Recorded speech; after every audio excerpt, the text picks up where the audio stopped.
থেকে মুক্ত করেছিলেন গত 15-16 বছর।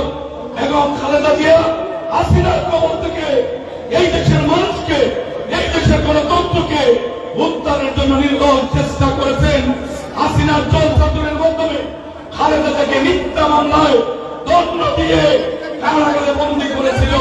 ভেবেছিল খালেদা জিয়া বন্দী হয়ে বিএনপি নামক রাজনৈতিক দলটি ধ্বংস হয়ে যাবে। আমরা কি দেখেছি? খালেদা জিয়া বন্দী হয়েছেন ঠিকই, কিন্তু আমাদের প্রিয় নেতা জনাব তারেক রহমান অত্যন্ত বিচক্ষণতার সাথে সারা দেশকে সংগঠিত করে হাসিনা পতনের আন্দোলনের প্রেক্ষাপট তৈরি করে গত 24শে জুলাই অভ্যুত্থানের মাধ্যমে হাসিনার পতন হয়েছে। তার আগে যত প্রেক্ষাপট তৈরি, যা যা করার প্রয়োজন ছিল, আমাদের প্রিয় নেতা জনাব তারেক রহমান সেই কাজটি সম্পূর্ণ করেছিলেন। আজকে হাসিনা মুক্ত বাংলাদেশ আমাদের ডক্টর ইউনূস স্যার অন্তর্বর্তীকালীন সরকার চালাচ্ছেন। আমরা যারা বিএনপি করি, আমরা যারা বিএনপির বিভিন্ন অঙ্গ সহযোগী সংগঠনের নেতৃত্ব দিচ্ছি অথবা সমর্থন করি, কারো কারো মনে সরকারি দলের ভাব চলে এসেছে। এটা মোটেও ঠিক নয়।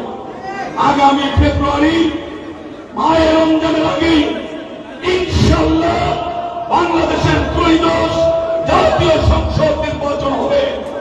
সেই নির্বাচনে আমাদেরকে অবশ্যই জনগণের ম্যান্ডেট নিয়ে এই রাষ্ট্র ক্ষমতায় যেতে হবে।